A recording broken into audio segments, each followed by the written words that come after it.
నమస్తే. ప్రస్తుతం మనతో పాటు ప్రముఖ రాజకీయ విశ్లేషకులు ఇమ్మంది రామారావు ఉన్నారు. ఆయనతో మాట్లాడదాం. నమస్తే. నమస్తే అమ్మా. సార్, జగన్ బెంగుళూరు వెళ్లారు. ఇప్పుడు ఆయన వ్యూహం ఏమి ఉండబోతోంది సార్ అని కొంతమంది మాట్లాడుకుంటున్నారు. మీరు ఆయనకి వ్యూహం అంటే ఏమి లేదమ్మా. హ్మ్. ఆయనకి ఏ వ్యూహం ఉన్నా సరే అది ఇప్పుడు భస్మం అయిపోతుంది. ఆయన దృష్టిలో విజయసాయి రెడ్డిని మించిన వాడు లేడని ఒక వ్యూహంతో ఉన్నాడు, దగ్గర చేర్చుకున్నాడు. ఈరోజు అందరి నోళ్ళల్లో పట్టి నవ్వుతున్నాడు విజయసాయి రెడ్డి. చాలా పతనానికి దిగజారిపోయినట్టుగా ప్రజలు అనుకుంటున్నారు. ఆయన వ్యూహం వల్ల సజ్జల రామకృష్ణారెడ్డిని మించిన ఆత్మీయులు ఎవరు లేరనుకున్నారు. ఆయన కాస్త నువ్వు కొట్టిపోయి పంపించేసావో, తిట్టి పంపించేసావో, మొత్తానికి చాలా అసహ్యంగా ఆయన కెరీర్ ఉంది. ఇకపోతే నీ వ్యూహాల్లో ఉన్న ప్రముఖులు ఎవరు?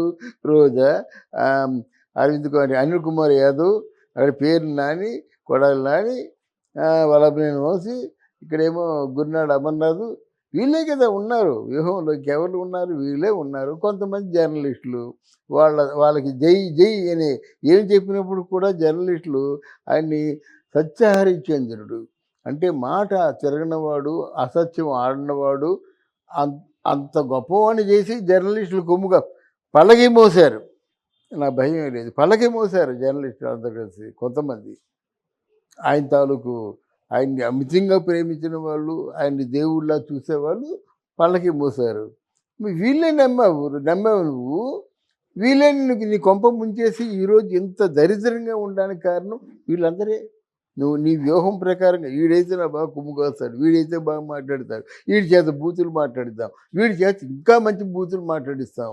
తర్వాత వాళ్ళకి ఏదో పేరుంది కదా, పేరున్న వాళ్ళ చేత ఏమో వైఎస్ఆర్ కాంగ్రెస్ పార్టీని బాగా పొగిడిద్దాం. ఇదే ఆయన వ్యూహం. రాజకీయాల్లో పైకొచ్చేవాడు ఇంత దరిద్రంగా ఎవడు ఆలోచించడు. ప్రజలకి నువ్వేమి చేశావు? పథకాలు అంటావు. పథకాలు అందరికీ ఇచ్చారా? నువ్వు 1000 మంది పథకాలు ఇస్తే నీ నీ నీ వెనక 90,000 మంది పథకాలు అందుకోకుండా నిన్ను శత్రువుగా చూసే ప్రజలు ఉన్నారు. అది మరిచిపోయి పథకాలంటే ఎంతమందికి ఇచ్చావు పథకాలు? ఒకవేళ ఇవ్వాలంటే ఎవరికి ఇవ్వలేడు. నవరత్నాలు ఎవరికి ఇవ్వలేడన్నమాట. ఏదో ఇచ్చామనిపించుకోవడం చేయడం కానీ తర్వాత ప్రజల మధ్యన ఉండాలా. నువ్వు ప్రెస్ మీట్లే పెట్టలేదు, అక్కడ ఏం జరుగుతుందో చెప్పలేదు. ఇక్కడ కానీ కేంద్రంలో కానీ నిన్ను ఎలా నమ్ముతారు? నీకు వ్యూహరచన ప్రజల మనసుల్ని ఎలా గెలుచుకోవాలి అనేటువంటి వ్యూహరచన ఉండాలి. కానీ ఇదంతా ఏముంది? అడవి వెళ్ళావు, సొంత ఊరు పులివెందుల్లో నీ మీద తిరగబడ్డారు. అర్థమైందా? ఇక్కడికి వచ్చావు, ఇక్కడ నీకు తలా తోక తెలియటం లేదు. అర్థమైందా? ఇక్కడ లోటస్ పాండ్ దగ్గరేమో అనధికారికంగా కట్టినటువంటి ఆ 3 ఇళ్ళని పగలగొట్టేశారు. అక్కడేమో రిషికొండ ప్యాలెస్ గొడవల్లో ఉంది, సీజ్ చేశారు. ఇంకా ఎక్కడెక్కడ బోట్ క్లబ్ అని ఒకటి ఉంది ఎక్కడో మన విజయవాడ సమీపంలో పేరు. మరి దాన్ని పడగొట్టేశారు. కేవలం నువ్వు మంచి పని చేస్తే ఎలా ఉండదు కదా. పోనీ తెలివైన పని కూడా చేయలేదు. చేస్తే ఎవరు రాలేరు కదా ఎవరును. నువ్వు కాబట్టి ఆ ప్రజావేదికని పడగొట్టేస్తావు ఫూలిష్గానా. ఆ ప్రజావేదిక చంద్రబాబు నాయుడుది కాదు, నీది కాదు, ప్రజలది. అది వాళ్ళ మొర, ఆ మెమోరాండం మీద ఆ మొర ఆలకించడానికి ఒక వేదికగా కట్టుకుని అది కట్టడానికి 11 కోట్లు అయింది. దాన్ని కోల్చడానికి 4-5 కోట్లు అయింది. మొత్తం 15 కోట్లు గల్లంతే కదా. నీ తాలూకు వ్యూహాలన్నీ ఎలాగుంటాయని నువ్వు ఎప్పుడైనా ఆలోచించావా? నువ్వు జగన్మోహన్ రెడ్డి చాలా తోపు తురుము అని అనుకుంటున్నారు. కానీ చంద్రబాబు నాయుడు తిట్టడం ఏంటి? ఏమొస్తుంది నీకు? పవన్ కళ్యాణ్ తిట్టడం ఏంటి? ఏమొస్తుంది నీకు? నీ తిట్లే నీకు ఎదురు తిరిగాయి. పవన్ కళ్యాణ్ 3 పెళ్ళిళ్ళు చేసుకున్నాడు. నువ్వు పెళ్ళి ఎక్స్ట్రా పెట్టి 4 పెళ్ళిళ్ళు చేసుకున్నాడు అన్నావు.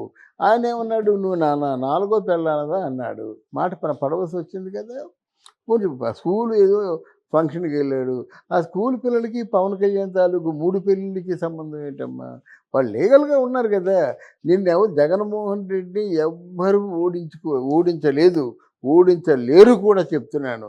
అసలు నీకు వ్యూహం అంటుంటే నువ్వు ముందే బీజేపీ పార్టీతో పొత్తు కలుపుకునేవాడు కదా. లేదు, సింగిల్ హ్యాండెడ్గా 150కి ఎక్కువే వస్తాయని చెప్పావు. నీకు వ్యూహం ఎక్కడున్నట్టు? అంటే నువ్వు వ్యూహం అనే ప్రశ్న వేసినందుకు ఇంటికి చెప్తున్నాను అనమాట. అది వ్యూహం. వీళ్ళెవరూ పొత్తు పెట్టుకోకముందే బీజేపీతో కలిసిపోయావనుకో బ్రహ్మాండంగా ఉండేది. మరి అసలు ఎందుకు బెంగుళూరు వెళ్లారంటారు జగన్? బెంగుళూరు ఏముందండి ఇప్పుడు కాంగ్రెస్ పార్టీతో విలీనం అయిపోదాం, పార్టీ నడపడం కష్టం. విలీనం చేసినట్టయితే ఇంకా ఆయనకి ఆ బిజినెస్ మీద ఉంటాడు, రాజకీయాలు నడపలేడు. అనుభవం లేదు కదా. ఇప్పుడు నాకు అనుభవం లేనివాడిని ఆ కంప్యూటర్ దగ్గరికి వెళ్ళి ఇంటర్నెట్ చూసి ఏదో స్టోరీ తయారు చేయమంటే ఏం చేస్తాను నేను? అలాగా పరిపాలన అనుభవం కూడా లేదు. అనుభవం ఉన్నట్టు ప్రజల మధ్య ఉండేవాడు, ప్రజలకి టైప్ టు టైప్ చెప్పేవాడు. అది లేదు, అనుభవం లేక ఇదంతా జరిగింది. అంటే బెంగుళూరుకి ఆయన బిజినెస్‌లన్నీ షిఫ్ట్ చేస్తున్నారు అని అంటున్నారు. ఆ వార్త అహా! లేదు. బిజినెస్ ప్లాన్స్ అని కాదు గానీ, ముందు కొంతకాలం ప్రాణభయం ఉంటుందమ్మా. ఏంటంటే జన సైనికుల గురించి లోగడ చెప్పాను. అంటే బొంబాయిలో శివసేన ఎట్లాంటిదో, ఇక్కడ జనసేన అట్లాంటిది. ఎంతమంది పోలీసులున్నా, ఎంతమంది ఉన్నా సరే వాళ్ళు చేయాలనుకుంది చేసేస్తారు. అంత స్ట్రాంగ్‌గా తయారైంది జనసేన. అందువల్ల భయం ఉంటుంది కదా. ఆ బెంగుళూరు వెళ్ళిపోతే స్థానబలం ఉండాలి కదా. ఇంకెక్కడైనా ఆంధ్రాలో అయితే మరి కుమ్మేస్తారు. అది బెంగుళూరు అయినట్టయితే ఇక వెళ్ళడం కష్టం. బెంగుళూరు పోలీస్ ప్రొటెక్షన్ ఇవన్నీ ఉంటాయి. ఆ ముందే బెంగుళూరులో ఉప ముఖ్యమంత్రి డీకే శివకుమార్‌ని పట్టుకున్నాడు. ఆయనకు కావాల్సినంత ప్రొటెక్షన్ ఇస్తాడు. కారణం లేకుండా వెళ్ళడు గానీ ఇట్లాంటి ఆలోచనలతో ఉన్నాడు. ఆయనేమంటాడంటే షర్మిల గారిని దూరంగా ఉంచినట్టయితే నేను విలీనం చేస్తా ఉంటాడు. అది జరగని మాట. ఈ భయంతో పరిగెత్తుకొని వెళ్ళడమే ఎక్కడ పడితే. అలా ఫారెన్ వెళ్ళినట్టయితే ఒప్పుకోరు. వీసా ఇవ్వరు ఇకను. ఎప్పుడు ఒక 3000 ఏమిటి వాయిదాలకి వెళ్ళనటువంటి భారతదేశంలో ఏకైక ముద్దాయి. ఎలాగా లా అండ్ ఆర్డర్స్ ఎలా ఒప్పుకుంటాయి? ఇయన్నీ ఆలోచించాలి కదా. అండ్ ప్రజా దర్బార్ ఏర్పాటు చేస్తారు వైసీపీ నేతలతో అని చెప్పేసి అంటున్నారు. ప్రజా దర్బారు ఏర్పాటు చేయాలంటే అందులో ప్రజలేరి అందరూ ఆ పార్టీలో ఉన్న 10, 20 మంది తప్ప ప్రజా దర్బార్ అంటే అదే కదమ్మా అర్థం.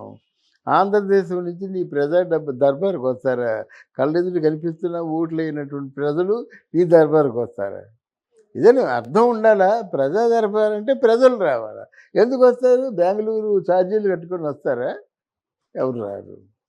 ఈ మీటింగులకే ఎవరు రారు? నువ్వు బిర్యానీ, మందు డబ్బులు ఇగిపోయినట్టయితే.